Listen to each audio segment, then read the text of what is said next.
If you ever find an old cassette tape in a dead person's house, do not press play. Not even once.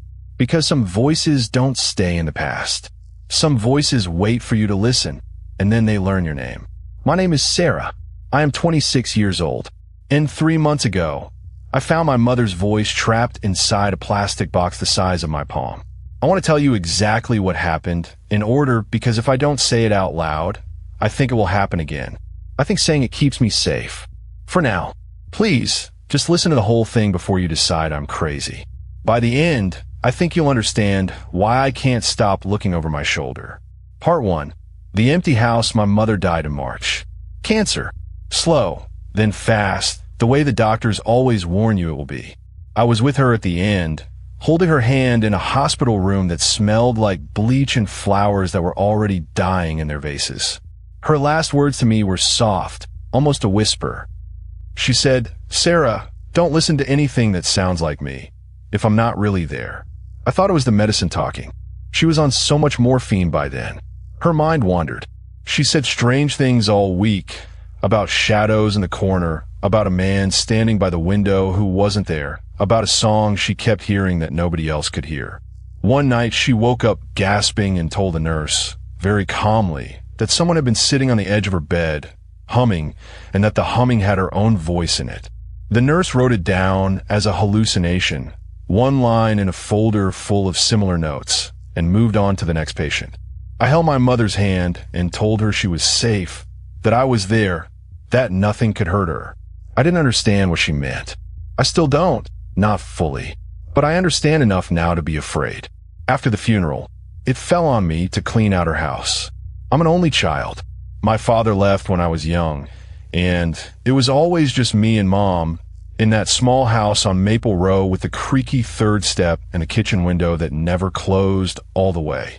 I hadn't lived there in years, but walking through the front door again felt like stepping into a museum of my own childhood. Everything smelled like her perfume, like old paper, like dust settling on furniture that hadn't been moved in decades. Her reading glasses were still sitting on the arm of the couch, folded neatly, waiting for a woman who was never coming back to pick them up. I gave myself 2 weeks to sort through everything. Clothes to donate, furniture to sell, photographs to keep. It was slow, heavy work, the kind that makes your chest hurt, even when your hands are just folding sweaters. Some days I got through 3 boxes. Some days I sat on the floor of her bedroom and cried for an hour and got through nothing at all. On the 5th day, I went up into the attic. I hadn't been up there since I was a kid, maybe 10 years old, playing hide and seek with a cousin who has long since stopped speaking to the family. The attic was smaller than I remembered, low-ceilinged, thick with dust that floated in the one beam of light coming through a small round window. Boxes were stacked everywhere, some so old the cardboard had gone soft and brown at the corners.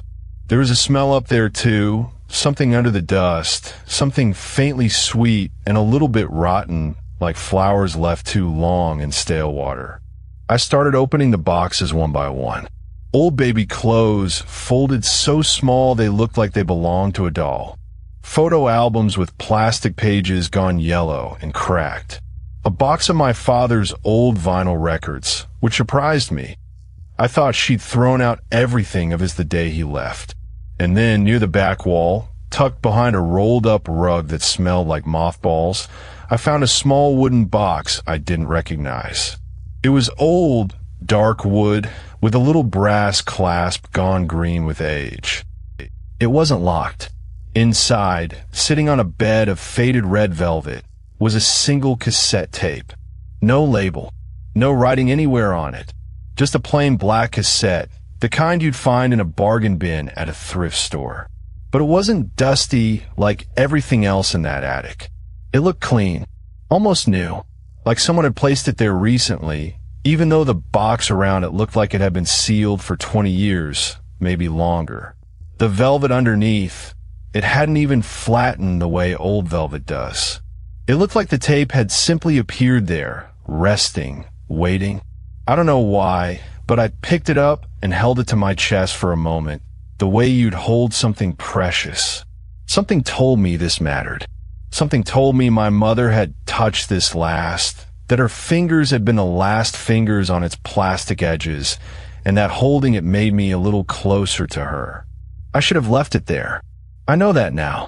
I think somewhere underneath all my grief, some small animal part of me already knew that too, and I ignored it because grief makes you deaf to your own warnings. Part 2. The first time I pressed play, I didn't have a cassette player. Nobody does anymore.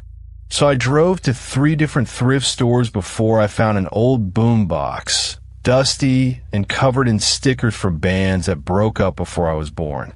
The man at the counter tested it for me, and it worked, the wheels turning with a soft mechanical hum, the little orange power light blinking on like a tired eye.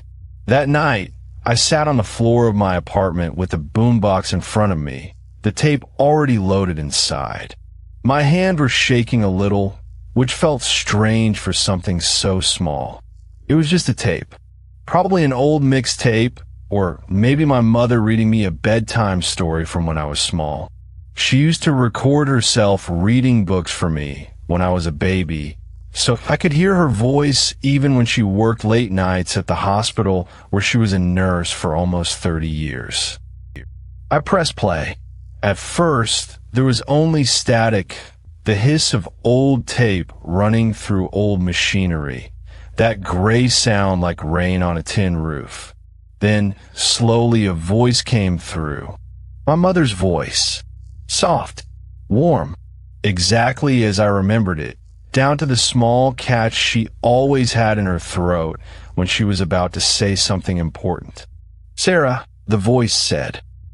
My sweet girl, if you're listening to this, then I'm already gone, aren't I?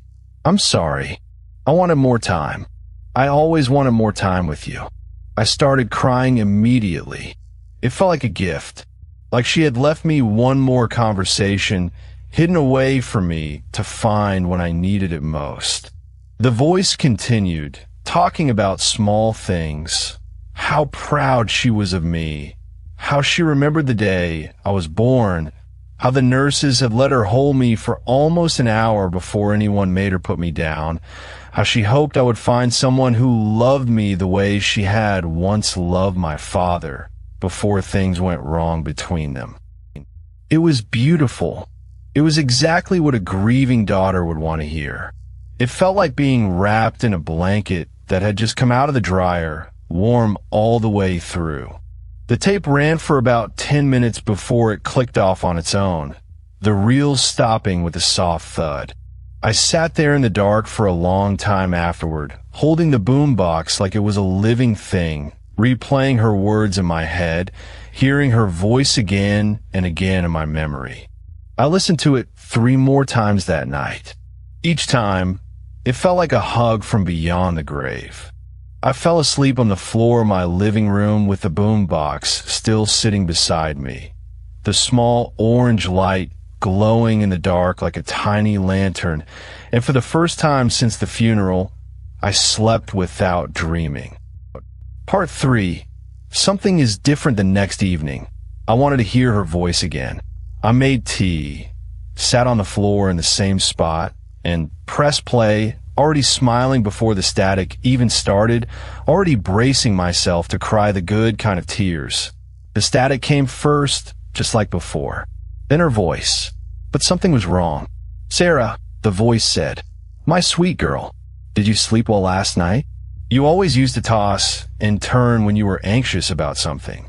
I could always tell, even when you were a teenager and thought you were hiding it from me. I froze, my tea cooling in my hands. I had tossed and turned the night before. Actually, no, wait, I had fallen asleep on the floor, deeply, dreamlessly the best sleep I'd had in weeks. That didn't match. But more than that, the tape from a night before hadn't mentioned anything about sleep at all. It had talked about my birth, about my father, about hoping I found someone to love me.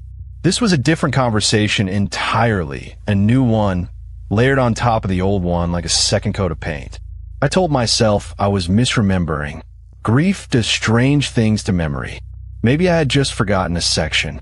Maybe the tape was longer than I thought, and I hadn't listened all the way through the first time, and this was simply a part one I had missed. The voice continued. I know you found the wooden box in the attic. I know you drove to 3 stores looking for something to play me on. You always were stubborn like that.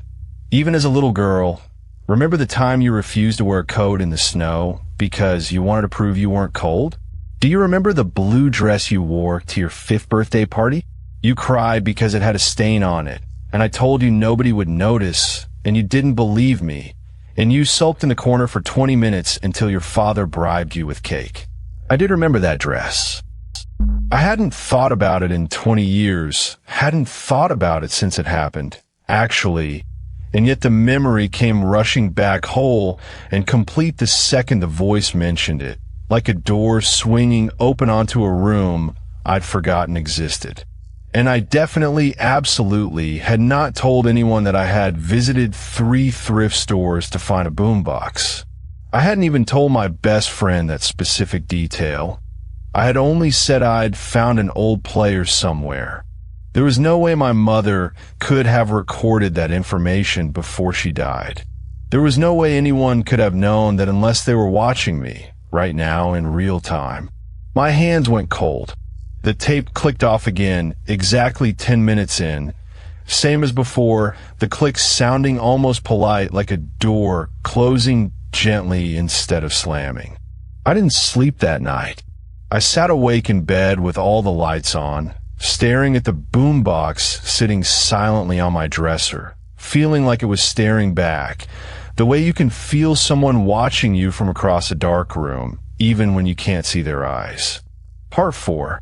I try to explain it away in the morning. Sunlight helps. It always does. Fear that feels enormous at 3 in the morning shrinks down to something manageable once the sun comes up and the birds start making noise outside your window, and the world remembers to be ordinary again. I told myself there had to be a logical explanation. Maybe the tape had multiple tracks, and the player was randomly choosing which one to play, like a shuffle feature on an old machine that malfunctioned in some strange way. Maybe I had told someone about the thrift stores and forgotten, and that person had somehow... No. That didn't make sense either. Nobody could record onto an old cassette tape and place it inside a sealed box in an attic that hadn't been touched in years, matching my private thoughts and unspoken memories word for word. I called my mother's old friend, Denise, a woman who had known her since college, back when they used to share an apartment above a laundromat and split the rent by counting quarters at the kitchen table.